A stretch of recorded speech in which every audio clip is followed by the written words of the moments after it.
As manifestações políticas do último sábado contra o governo Bolsonaro repercutiram no mundo todo e mexeram no xadrez político brasileiro. Quer saber mais sobre o assunto? Se liga no vídeo de hoje.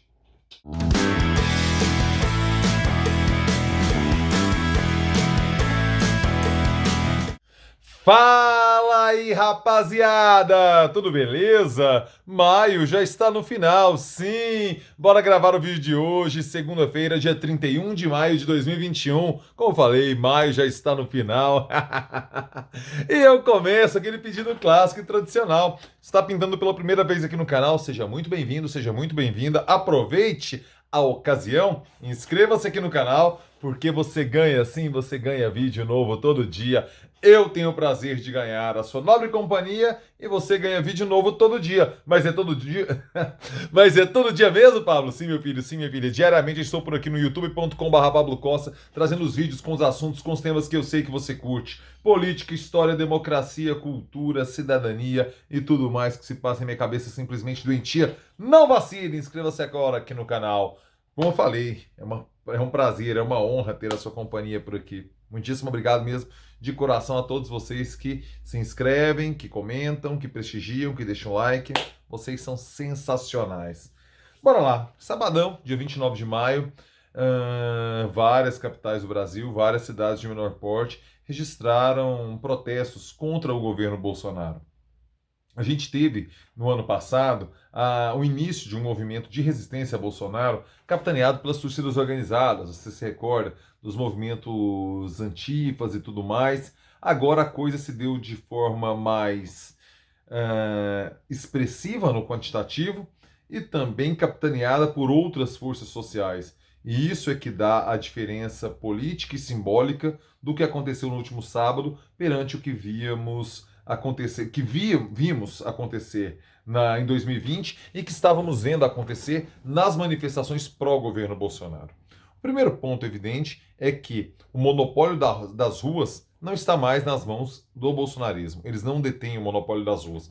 Porque a oposição vivia aquele dilema que ainda está dado, é preciso ser claro e sincero nisso, daquele dilema de você manifestar a sua indignação por meio de um protesto que de forma incontornável acaba numa aglomeração, por mais que nós vejamos e vimos as pessoas com cuidado, a ampla maioria, assim, quase a totalidade das pessoas usando máscara, você via as pessoas preocupadas com as questões sanitárias, mas a aglomeração sempre é aglomeração, e a gente sabe que o vírus ele gosta desse ambiente para a sua propagação. Então é preciso fazer esse recorte. Mesmo com esse dilema da questão sanitária, da aglomeração versus o descontentamento político, o descontentamento social perante o governo Bolsonaro, já captado por várias pesquisas, Datafolha, Poder Data, já colocavam isso, agora você tem uma imagem. Isso é muito importante sobre a perspectiva simbólica. Você ter aquela foto da Paulista. E eu insisto, gente, de 2013 para cá, onde a imagem que importa para o meio político das manifestações é a Paulista. Os outros locais, Brasil afora, eles são importantes para dar volume, dar peso. Ah, não sei quantas cidades, tal, não sei o quê. Mas a foto que impacta o mundo político, é preciso compreender, é a paulista. Na live do último sábado, se você quiser uma reflexão muito mais aprofundada sobre essa questão dos protestos, assista a live que eu fiz aqui no YouTube no sábado.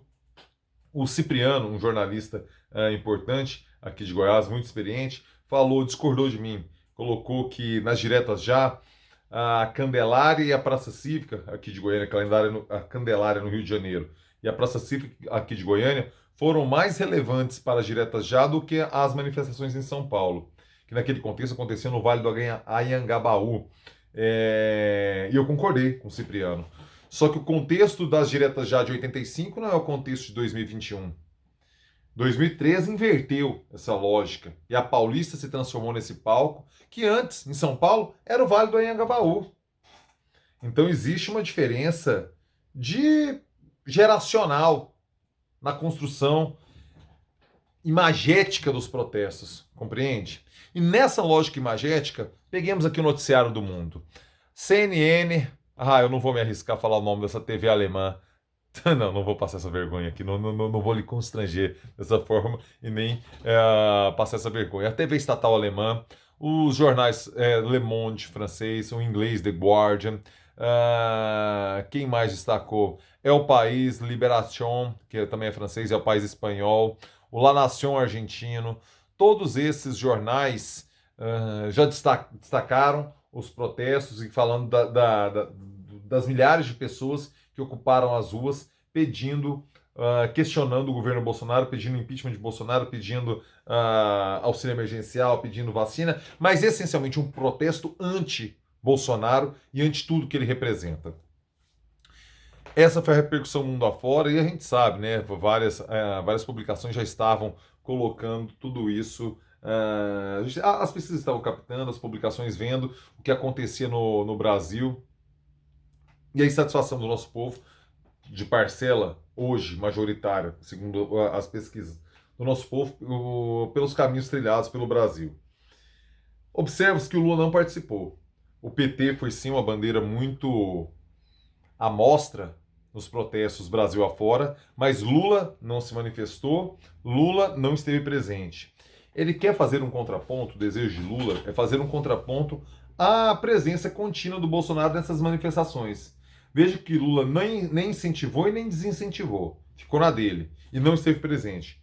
Bolsonaro divulga os protestos pró-governo e está lá. Foi assim em Brasília algumas semanas, foi assim na motociata do Rio de Janeiro.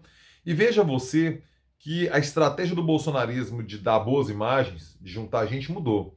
Antes era igual aconteceu no sábado, de oposição. O Brasil inteiro tinha protesto, várias cidades, várias capitais e tal, e o Bolsonaro dava um oi ali para a rapaziada em Brasília. Agora mudou. Como estavam muitos gatos pingados, não estava dando boas imagens, estava visivelmente esvaziado, estavam visivelmente esvaziados os protestos contra Bolsonaro, concentra-se tudo numa cidade com a presença do próprio Bolsonaro. Foi assim em Brasília. Aqui em Goiânia, a gente viu que existia centros de apoio para pessoas que estavam se deslocando, indo para Brasília, para participar do protesto pró-Bolsonaro. Eu vi um vídeo que ali no estacionamento do Serra estavam fazendo costela assada para que almoçasse e jantasse as pessoas que estavam a caminho de Brasília. Tinha um lanche ali de costela assada no estacionamento do estádio de Serra Dourada. Lá no Rio de Janeiro também teve essa questão de pessoas que se deslocaram de estados próximos para o Rio participar daquele movimento. Então veja, você tem que reunir pessoas de várias cidades em uma só, com a presença do próprio presidente da República ali para chamar atenção. Lula não quis pegar esse caminho, é uma estratégia que ele coloca para lhe dar discurso, para que ele tenha argumentos contra Bolsonaro. E isso, naturalmente, os protestos que aconteceram no último sábado, deixam cada vez mais claro um processo de polarização encaminhado para 2022.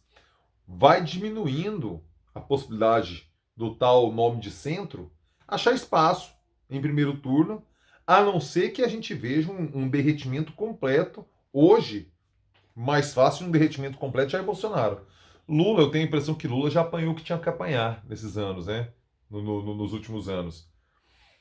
A Lava Jato, a prisão, a impossibilidade de disputar 2018, a derrota eleitoral, não a derrota política, mas a derrota eleitoral de Jair Bolsonaro, perdão, no Partido dos Trabalhadores. Lula, eu tenho a impressão que o fundo do poço de Lula e do PT ficou para trás.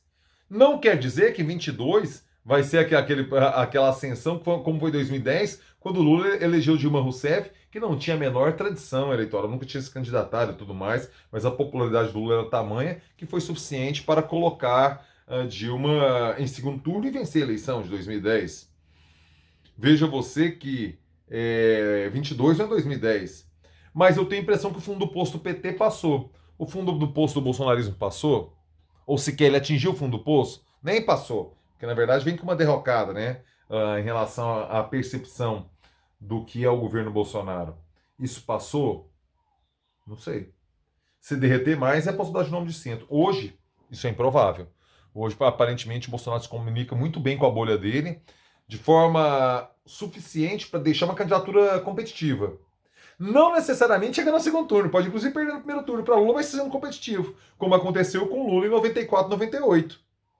Quando um percentual expressivo do povo votou em Lula, mas não de forma, como não tinha nenhuma terceira candidatura para tirar muitos votos, o Fernando Henrique venceu no primeiro turno em 94 e 98. Compreende a complexidade do cenário? Podemos ter uma candidatura competitiva, mas ainda derrotada em primeiro turno. Hoje, 31 de maio de 2021, seria o cenário mais provável de acontecer. Tem muita água para passar debaixo da ponte. Estamos a 16 meses das eleições. 16 meses são várias vidas na dinâmica acelerada do noticiário, da política e dos acontecimentos do Brasil e do mundo também, podemos ampliar. Mas a questão é que sábado, as ruas mostraram que aquele sentimento de insatisfação fermentado, ele começa a transbordar. E tem um lamentável ponto também da violência, da truculência policial do que aconteceu no estado de Pernambuco, né? Onde, pelos todos os relatos dados, pelas imagens coletadas, não tinha motivos para a polícia pernambucana agir daquela forma contra os manifestantes no Recife. Não tinha confusão, não tinha problema nenhum. Aquilo lá, aparentemente, é uma truculência que precisamos ficar atentos, porque a gente sabe da adesão, da identificação de parcela considerável das polícias brasileiras. Veja que coloquei no plural das polícias brasileiras para com o bolsonarismo. Não podemos deixar que a força, o Estado armado, o braço armado do Estado, por meio das Forças Armadas, sejam politicamente orientadas a agir de forma X quando a manifestação é pró-governo, ou seja, simpática àqueles valores que os policiais comungam, se identificam. Não pode ter uma postura diferente na manifestação Y, quando é um caso de oposição. As forças policiais têm que ser de Estado. Não se meter na política e não se meter em governos. 2022 promete. Podemos nos preparar que vai ser um ano de um ano decisivo, um ano perigoso para a democracia brasileira e que, como diz a Gal, precisamos estar atentos e fortes. Precisamos estar atentos e fortes. E eu quero saber a sua opinião, por favor. Deixe seu comentário aí. Quero saber o que você pensa, quero saber o que você tem a dizer sobre isso, sobre os protestos do dia 29 de maio de 2021. Se você chegou até aqui, sabe que eu peço seu like. Por favor, deixe seu joinha aí, é importante mais pra mim, cara, que você deixe a sua interação aí com o vídeo, cara. O algoritmo reconhece e o YouTube faz assim com o vídeo. Maravilha? Conto com a sua inscrição, com as notificações, sininho na fita, comentário e like. Live do final de semana, sexta-feira, uma conversa franca e risonha com Cileide Alves. Não assistiu, assista, cara. Papo sensacional para entender mais bastidores da política, bastidores do jornalismo. Foi uma aula que a Cileide deu para nós na última sexta-feira. Recomendo que você assista a live. Sabadão, eu me aprofundei muito mais nessa questão dos protestos. Foi 1 hora e tanto de live, trocando uma ideia com vocês aqui. Então, se quiser saber mais sobre a questão dos protestos, mais no calor do momento ali, por favor, sabadão é a live que rolou aqui no canal. Maravilha? Rapaziada, uma excelente semana para vocês. Ótimo fim de maio. Amanhã, bom início de junho. E eu termino com o clássico. É nóis!